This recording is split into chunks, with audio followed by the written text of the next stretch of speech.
Special ed lawyers can go to IEP meetings if it's appropriate to do so. If there's a way where a different solution or a creative solution might be able to be worked into an IEP so that a hearing isn't necessary. Due process isn't the ultimate answer, right? Right. And I think that both when Congress initially authorized IDEA and, in a lot of the case law that has come out in the decades since, there is this concept of trying to find a solution without there always being a fight. Hello and welcome to the Dyslexia Mom Boss podcast, the show that helps you not only feel empowered and knowledgeable, but confident and a boss mom in the dyslexia journey. I'm your host, Dr. Lauren.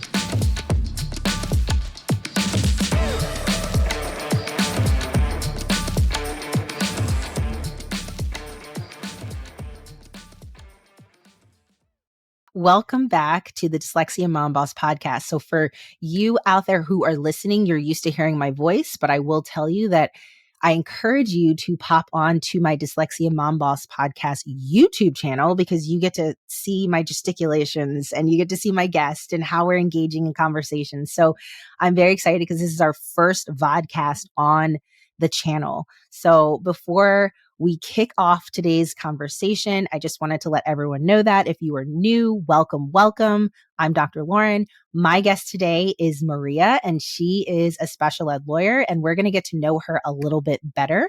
But Maria, welcome to the show. Thank you, Dr. Lauren. Thank you so much for having me. I'm excited to be here. Yes. So let's just jump right on in. Those of you who know, I just like to get straight to the point and have a really meaty conversation. So let's get to know Maria a little bit better. So currently, you're a special education litigator in New York City. And you've helped hundreds of families through the special education process. But prior to your work as a lawyer, and this is where I'm really excited, you started off as a classroom teacher. And I just am curious to know, and the audience probably is too, what drew you to education and what inspired you to make that transition to become a lawyer in the special education field? Sure. So, yes, in my prior career, I was a special education teacher in New York City. I actually had just graduated college and had the opportunity to go directly into teaching with zero teaching background. My undergraduate degree was in politics and French, so that was Wow. interesting. And I was initially hired to be a one-to-one applied behavioral analysis teacher, Oh, wow. which was really quite a jump, as I very quickly learned. And so I worked in that capacity for a while. I taught students with an autism diagnosis or related developmental disabilities for a while. I taught high school students who had IEPs and various classifications or areas of need. And I love kids. I have always loved kids. I like working with kids. I loved teaching. But I felt in all of the settings that I was in, there were some kids who were appropriately placed. And Right. then there were some kids whose needs just weren't being met. And you could Mm-hmm. have the best intentioned people on the ground who Right. are there early and they're giving it 9,000% every day. And it's still just not enough if you don't have the right match of program and peers for those kids who need maybe more or different environments. So I saw a lot of that and it was disconcerting. And I felt that my advocacy was not necessarily making the headway I wanted it to on the ground. Right. And I Right. thought that I would have a bigger or a different impact in more of an advocacy or a legal standpoint. So I actually went to law school while I was still teaching. I went to law school at Wow. night. Wow. And, but knowing that I wanted to go into this field, and then eventually midway through my law school tenure, I made the transition to the legal side of things. And I've been here ever since. And, it's really, I miss teaching a lot. I miss that classroom experience. I miss working day in and day out with kids. But it also has been incredibly rewarding to be able to have been there and kind of recognize what some of the problems are, some of the issues are, what happens behind the scenes that maybe somebody who doesn't have that vantage point isn't picking up on. Right. Um, and then be able to really work alongside kids and their families to be able to secure appropriate programming so that the kids can make progress. That's what it's all about. Yeah. So you touched on a lot of great things. How long were you in the classroom, if you don't mind me asking? I was in the classroom for just under 5 years. Okay, because I was gonna say you're like, I still miss the classroom. I'm like talking to teachers today, they're like, get me out of the classroom because it's just so stressful. That's why I was like, maybe she wasn't in the classroom too long. but but no, in all seriousness, I get it because I just left the school setting last year to embark on my, whole building a business and entrepreneurial journey. And I still tutor and I actually still substitute teach. Well, not still, I substitute teach because I don't want to not have my finger on the pulse. So I Right. absolutely get what you're saying there. Um, you definitely had a strong passion because it's rare, I feel like, for people to say, okay, I really want to advocate and let me go to the legal side of things because that's a whole different ball game to really go through that, pass the bar, all of that. So I just love that passion.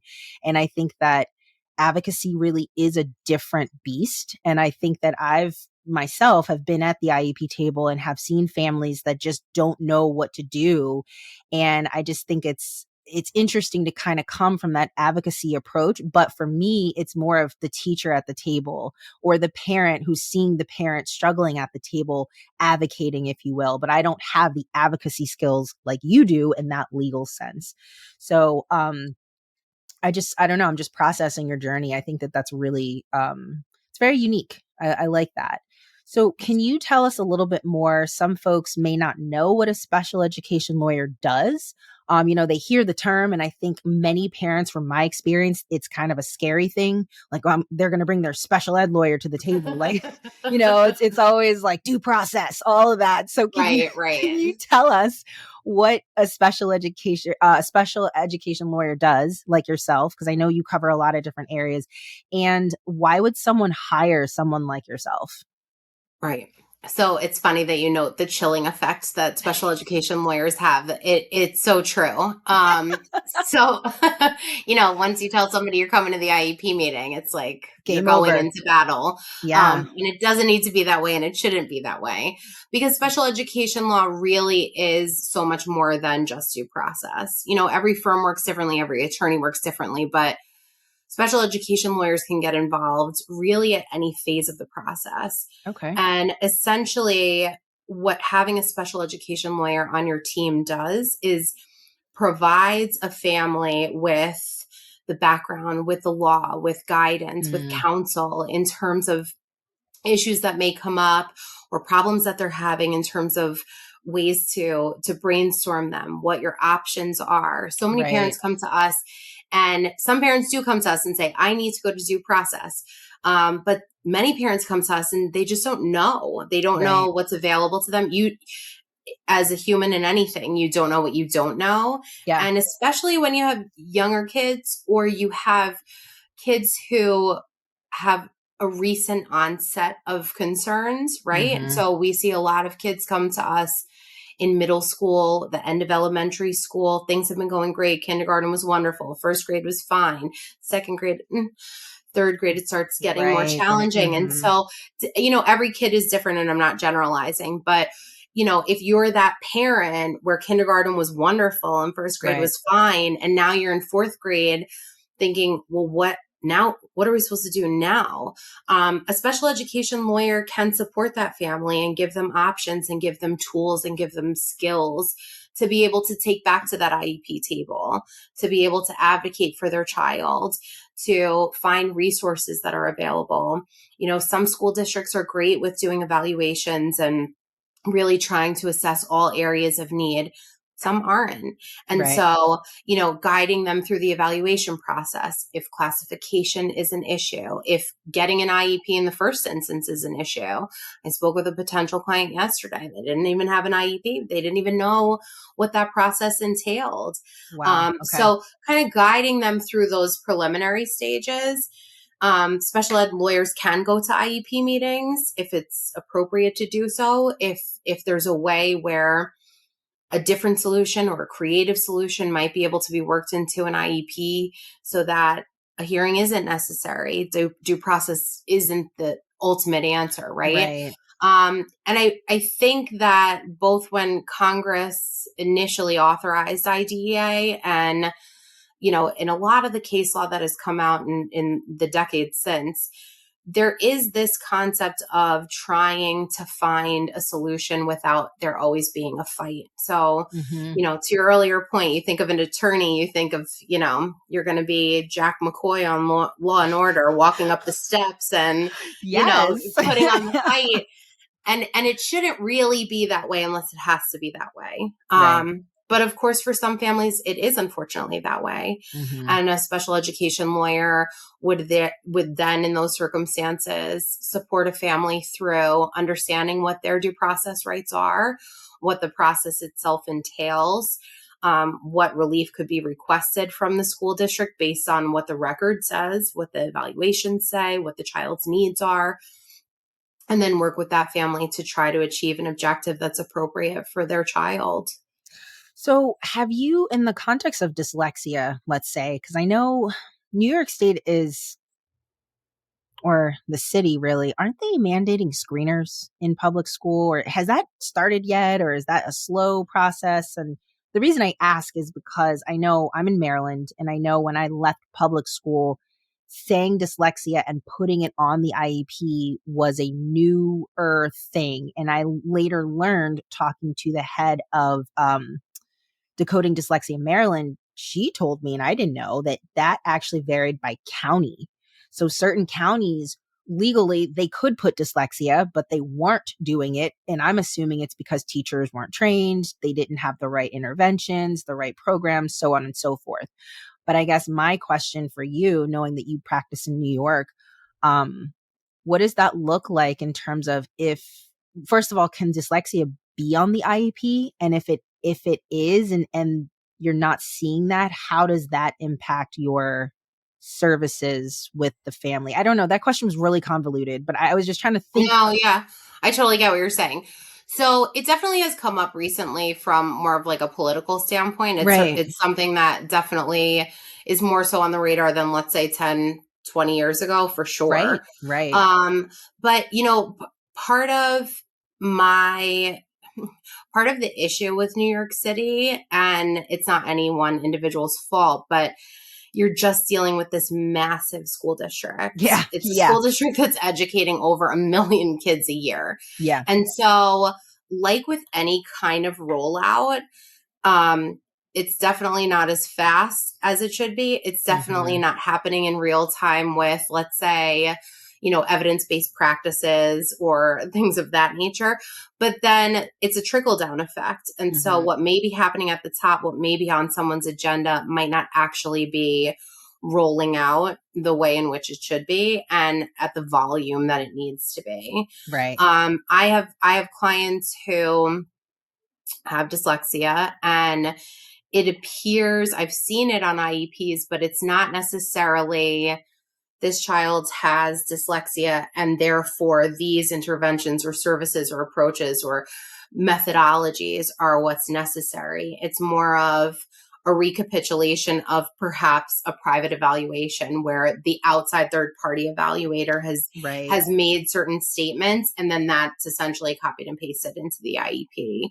Okay. Um, so, from what I'm hearing from clients who, both returning clients and new clients each year, is that it really isn't meaningfully considered at a lot of the IEP meetings. And Okay. so, therefore, it's not transcending. I'm not saying that that's across the board, but the vast majority of clients that I work with who would fall into that domain are not seeing recommendations that are consistent with what a child with dyslexia would really need to be able to address that set of needs and meaningfully allow that child to learn in the manner in which they should be.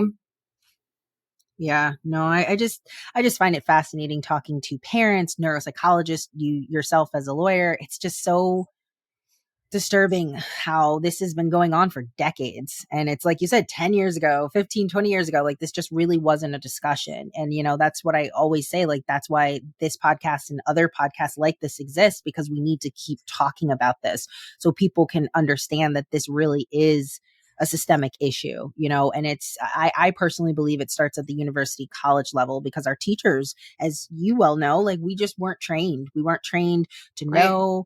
I mean, I went to Syracuse University, loved the education program, and they were and still are, inclusive education. Like we want to make sure that we have even our gen ed teachers understanding how to support our special ed kids, but never once as an elementary. I have a dual master's in special ed and elementary. Never once did I hear the word dyslexia.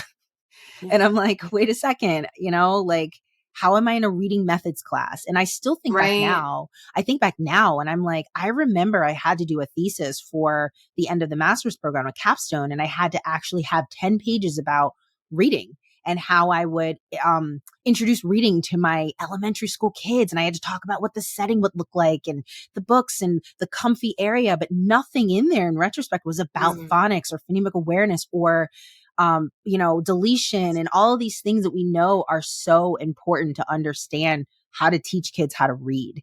So it's just, Right. it trickles down, it's the teachers aren't trained, then the school districts aren't getting trained to train the teachers to continue that.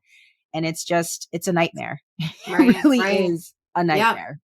I know. Going back to when I was teaching in high school, one of my really good friends was an English teacher there, and she had some Wilson training, Okay. and she was implementing that, but it A wasn't thing. mandated, Yeah. it Yeah. wasn't required, it wasn't.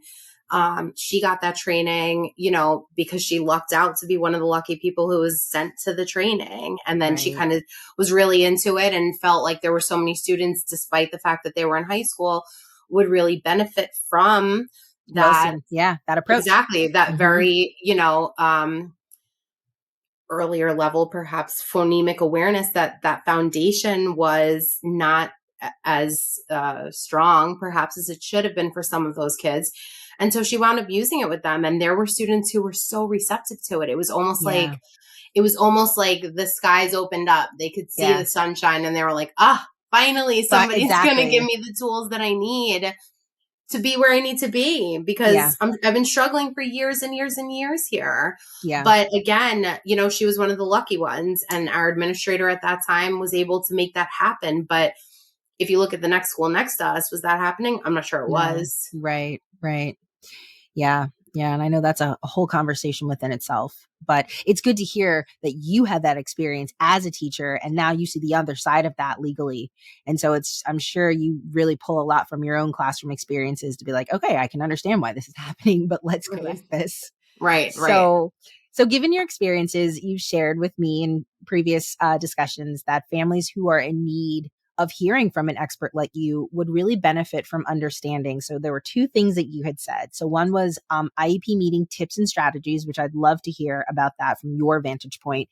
And then the other was IDEA. I always say that wrong, so I have to say it slower. IDEA, related rights and entitlement. And I think that's important because a lot of students and parents don't really know what their rights are. So I'd love to hear more about that and how, what the benefits look like. Sure. So I'm going to start there and then go backwards in Yeah, terms of sure. the IEP tips. So I think it's important, especially for parents who may be new to the process or, might feel like they need more information about it. It's really important to draw the distinction that the IDEA has many, many, many rights and entitlements for students, but there are also parental rights and entitlements that are Mm, afforded. So parents have the right to understand and be explained the procedures and procedural safeguards involved within the statute.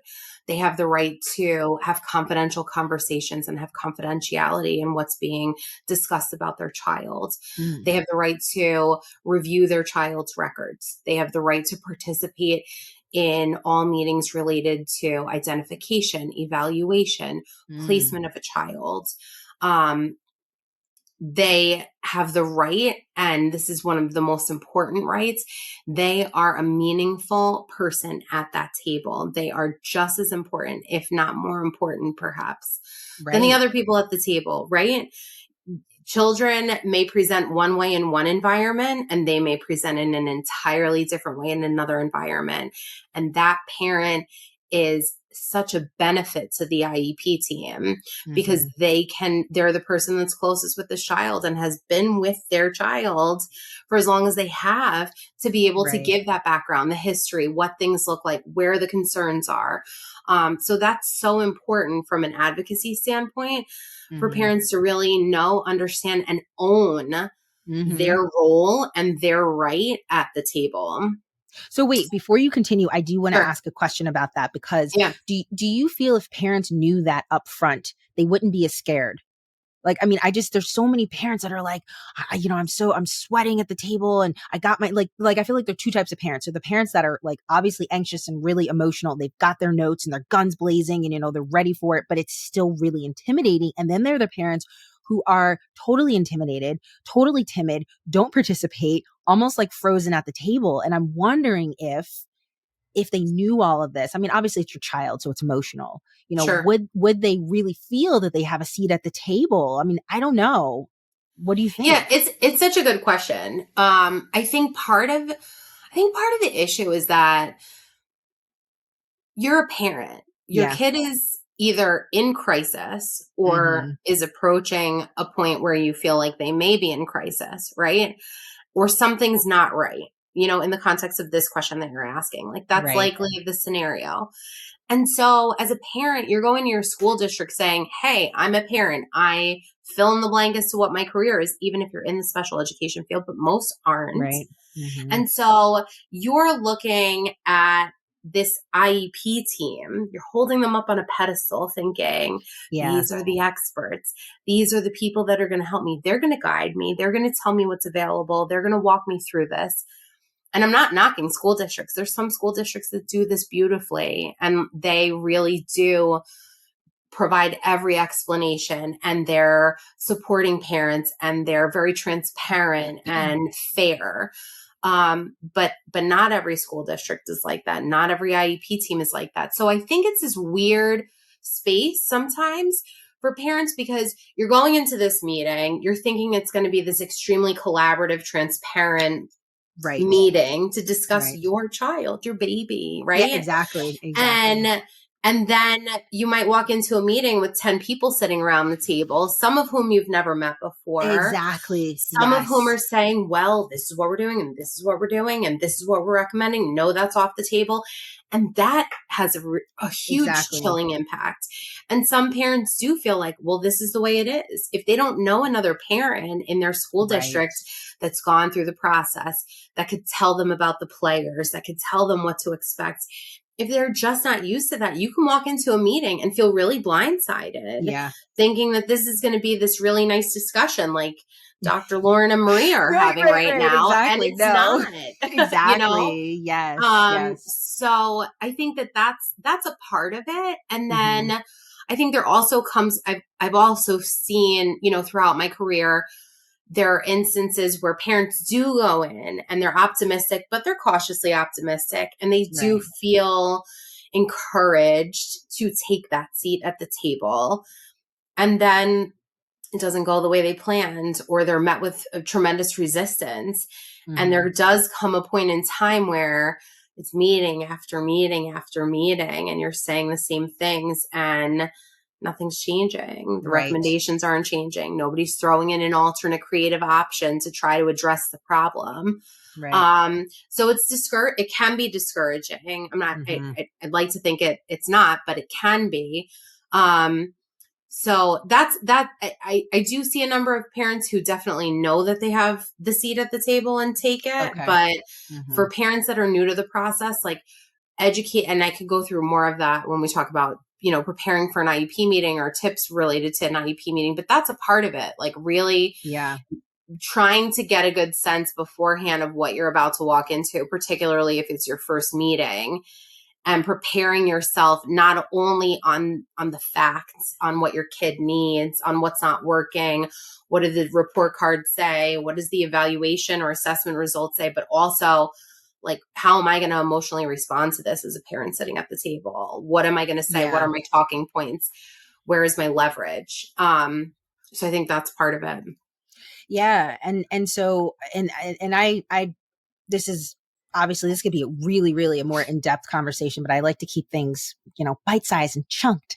Sure. But I do want to ask you about the student rights, because I think that's important too. And I'm actually looking at my podcast episode. So before you answer that, I had episode 55. For those of you who are interested, I interviewed a college counselor, and he talked about the importance of kids. By the time they get to college, their disability doesn't go away. And most of them see him and they're like, I don't know why I'm here. My mom gave me this paper and apparently I need help.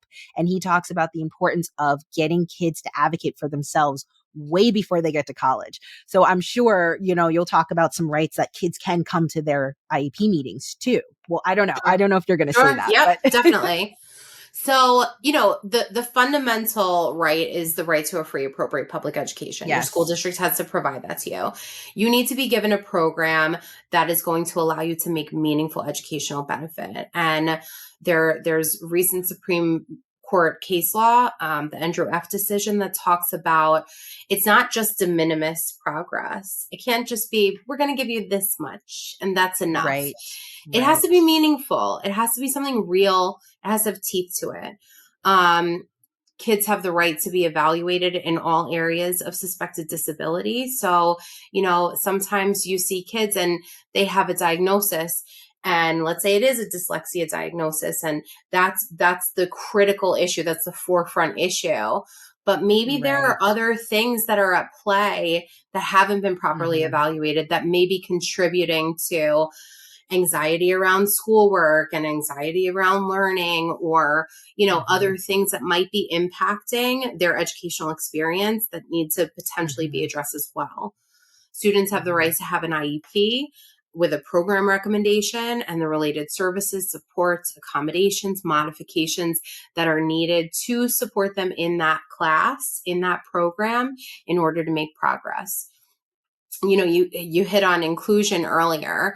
One of the fundamental components of the law, and it's a maximizing provision, is least restrictive environment. Students have the right Right. to be educated alongside their neurotypical peers to the maximum Mm-hmm. extent appropriate, and that really applies to every single student. So any Mm-hmm. IEP team really needs to be considering, how are we ensuring that even when we're providing these services, these extra supports, how are we ensuring that we're doing so in a way that this child really is meaningfully included to the very maximum extent that they can be Right. throughout each school day.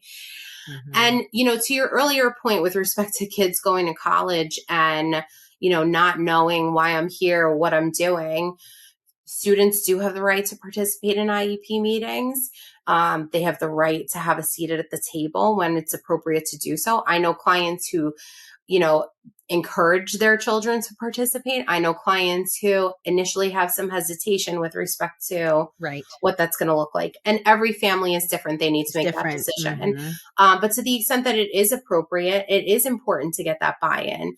You're having a Right. whole meeting talking about this child You and their exactly. entire educational career. They Exactly. absolutely should have a seat at the table if that's the appropriate thing to do. And I think it's also important to point out that the law speaks to transition planning, Yes. and under IDEA that starts at 16. Each and every state has a different age. So there's some states like New York, it's 15, and New Jersey, I it's think also, it's even I think younger. Maryland it's 14. I Yep. think. I Yep, think. that could be true. Okay. So, and there are other things that can happen even before those, you hit those waypoints, Right. where the IEP team, the schools, parents, providers, and the children themselves can fill out various vocational assessments, have weigh in into, well, what is the next 4-year, 6-year, 8-year span look like for me? What Mm-hmm. are my goals? What are my objectives? and what do I need to hit those goals and objectives? Mm-hmm. Having that conversation early on is so imperative, Yes, because why are we doing this exactly. other than to have kids who are prepared to the best extent that they can be when they're graduating or they're leaving school? We want them to go off into the world and flourish in the manner in which they best can. And Mm-hmm. so, that conversation is so important. And that plays into, you know, a child being able to say, well, this is really helpful for me. I find Right. this to be really supportive. Right. When this happens, I do really well. When this happens, I don't do really well. That Exactly. that component is so critical, and is something that doesn't always happen in IEP meetings, but most certainly should if it's appropriate. Yeah. And I used to prepare my eighth graders for high school. And I would actually tell them, this is for you. This is about you. And think of all the things that worked this year in eighth grade and all the things that didn't work. And let's bring that to the table to talk to the high school special educators. And I would basically take 6 months to prepare them for it, because they were That's just like, great. I don't think I can do this. I'm like, you can do it. You can do it. I'm not going to throw you in the meeting tomorrow. Like, it's not until April. Let's start this in Right. October or September. Right. And I think that my students really appreciated that. I mean, I didn't get it at that time because they were eighth graders, but I'm sure when Right. they were in high school, they were like, "Oh, I'm really glad my case manager actually prepared me for this." Right. Right. So It's so yeah, true. yeah. So can you talk about the tips and strategies for the IEP meetings? I'd love to hear what you have to say about that. Sure. So I think the first thing I would encourage parents to do is to take a step back, take a Mm, breather. yeah. And when you're going into an IEP meeting, before you get into your papers, I mean, hopefully we're using less paper now and things are digital, but you know what I mean? Before you're diving into all of the reports and everything, I like to tell parents to take a step back. What's Yes. working? What's not working? What are you really proud of? What are Hmm. you really concerned about? Really get a sense, like a snapshot in time of where things are. And where were you a year ago? And where do Mm. you want to be a year from now? Now, yes. And kind of think of it, it's not a snapshot in time. Nothing about an IEP or this whole process is an actual snapshot in time. But taking a snapshot sometimes and comparing it with two other snapshots, one forward looking and one retroactive, Right. is helpful to kind of get a sense of what trajectory you're on. Hmm. So Hmm. I think that's a good starting point. Obviously, if you've been to IEP meetings before, you are to some extent familiar with what the approach is. If you haven't, familiarizing yourself with who the key players are, what role Right. those people are serving, what is the purpose of the IEP meeting? Sometimes parents say, well, this is my third IEP meeting this year. Why am I having another IEP meeting? I don't know. Why Right. are you having another IEP meeting? What what is happening? What does the notification say? What happened right Exactly. before this? What kind of information has the school shared with you? Mhm. What is being reported? How are the goals that were in effect, if there are previous goals? How are those being implemented? What progress, if any, is being reported against those goals? And really looking to actual data points. So many times people go into meetings or even hearings and if you ever need to get there, and people talk about progress in this, kind of general amorphous sense. And I'm not challenging the credibility of that. But when you're looking at your own child, for example, in reading, like what reading level did my child start the year Right. off in? What level are they at now? How much have they moved? Where does that relate to where they, chronologically Should otherwise be, would yeah. be? Mhm. And getting a sense of that is going to help inform not only the conversation, but whether or not the goals that were developed for the prior IEP were really appropriate. Were they challenging enough? Were they Mhm. not challenging? Were they not challenging enough? Um, and how do we create goals and objectives going forward that are really going to hit the points that need to be hit? Um, a number of parents get evaluations, private evaluations. Mhm. Mhm. One of the points, there were so many rights and entitlements I didn't even hit on, because we could be here, Dr. Lauren, for like 5 hours talking about this. I know. I know. But if parents get an evaluation that they're that they read it and they're like, you know what, this doesn't really sound like my kid. Or, Yeah. you know, it says this, but then it says this. And that's, in my mind, irreconcilable how those two things are in the Right. same report. Under the law, parents have the right to request independent educational evaluations, which are at district expense. So that's an option if you feel like the evaluative information that's on the It's not table accurate. isn't really sufficient, but that's another mechanism to be able to do that. And some parents choose to get it done privately. But then making sure the IEP team has those reports and they're Right. able to review them in advance and kind of consider the recommendations in there. Um, I think another IEP tip, and I kind of had mentioned and hit on this before, is this approach to creatively thinking about options. You know, every school district is required to have a continuum, various programming options that are available to students within their district that offer different levels of supports and services. But it isn't just this, there's option A, there's option B, there's option C. That's it. It shouldn't be that way Right. because an individualized education plan has to be individualized. So if Exactly. you feel as though your child needs something unique or something specific that isn't Mm-hmm. being addressed in their current program, how can you try to creatively broach that topic with the team and work that into the IEP so that your child can be supportive without necessarily taking an adversarial approach with the team and saying, no, no, no, what you're saying is not right. How can we Right. bridge the gap? How can we Yeah. close the land, you know, Mm-hmm. and come together? Um, and then I think one of the other key points is there are going to come points in time where, you know, we're sitting here talking about these creative approaches and wouldn't it be so great if we could just do this? But the reality is like that isn't going to be every parent's experience. There are going Yeah. to be IEP meetings where there is a disagreement, there is an impasse, the district's not moving, the parents feel as though it's just totally not appropriate. And I think in those contexts, it's really important to remember you can disagree without becoming disagreeable. Mm-hmm. And there are other procedural safeguards and avenues for you to try to rectify the problems outside of the IEP, you know, posture. But taking notes during the IEP meeting, kind of documenting what happens. And in the same way that I spoke about reflecting before going into the IEP process, before even diving into anything, I think it's also really helpful to reflect after the fact. Give it Mm-hmm. a pause, take a Right. second. As my Right. mom always used to say, when somebody's talking to you and you're not really sure exactly how they're saying something to you take a breath before you respond and just, you know, kind of pull it Yeah. together. And the same is true here, you know, taking the opportunity to remove yourself from the situation if you are in that impasse Mm-hmm. situation. And kind of evaluate, well, what happened, what actually was said, what's on the table, where are the areas of agreement, because that's important Yeah. information, Mm-hmm. and then what are the points of disagreement, and then knowing that there are other routes that you can take if you feel as though what's being offered to your child just it's simply not appropriate for their needs. Yeah.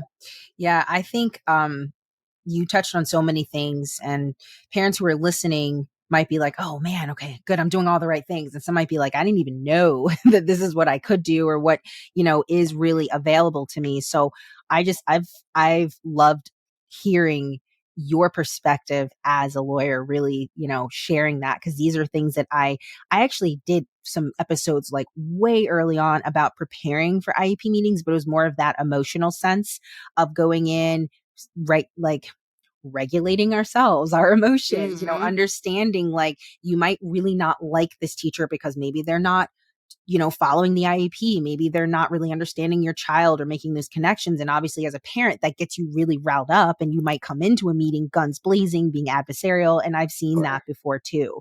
So I think it's so important for us to know, like, yes, it can be a stressful situation, but if we come in regulated, logical, thinking literally like what was actually said. Let's not parse Mm-hmm. through things and take it personally and say, well, well, maybe they didn't say it that way. That was how you Right, received it. And right, it's right, right. hard. It's absolutely hard, It's so hard. It's so hard. Yeah. Especially when you're and that's another thing too, you know, you're at an IEP meeting. If you're going to the IEP meeting, you're going by yourself. consider maybe bringing someone with you. It doesn't Right. have to be Just you another alone. parent. It could be someone who's there in a supportive role. And I've had parents bring, I had one parent who would always bring her mother. So grandma would Okay. always come to the IEP meeting. And grandma had a totally different sense of, Yeah. and perspective on not only the child's needs, but also life and the Mm. process. And Hmm. was there not only to support the parent, her daughter, the child's mother, but Right. also was there to be a sounding board. Yeah. They could kind of talk things over. They could pass post-its back and forth. Grandma was an excellent note taker and would kind of document like, oh, that person said this, or that tone came out, or, maybe not. Right. But so that's important too, to know you don't have to go Yeah. into this alone. You have Yeah. the right to have somebody else at the table with you, or you have the right to invite an evaluator or an outside therapist or somebody Mm. who has a unique perspective that can help the team as a whole Right. create a plan that's Exactly. appropriate. Exactly. I love that. I love that. So, Maria, we are coming to the end of this episode, and I just have thoroughly enjoyed speaking with you. But before we go, we have to let our listeners know, how can they find you and what services do you offer? Now, I'm assuming you can only really work with people in New York State because that's probably where you're barred. But I'd love to hear more about how people can contact you and what services you do offer. Awesome. Okay, so our law firm, McGinley Law Group, is based out of New York City. I am barred in both New York and New Jersey, but currently we're Okay. working with New York City families and New York State families. So our website is MLG, so McGinley Law Group, sped.com. So you are welcome to go there and check out our services and supports. We work with clients in a variety of capacities. It's not just litigation or even settlements. We do work with parents on a consultation basis as well, should that be Okay. appropriate. And yes, and it was so wonderful to be here, Dr. Lauren. I wish we could continue this conversation, but thank you so much for including me in this podcast. And it was really lovely to be here today. Yeah, thank you so much. And for those of you who are listening, be sure when you have a chance to go check out the show notes, check out Maria's website. Be sure to click any links that are attached to it. And those of you who viewed this and watched it, give it a like, subscribe, all that good stuff. And please share this podcast with anyone that you think would really, truly benefit from these discussions, because that's what we're here for. So I will see you all next week and see you then.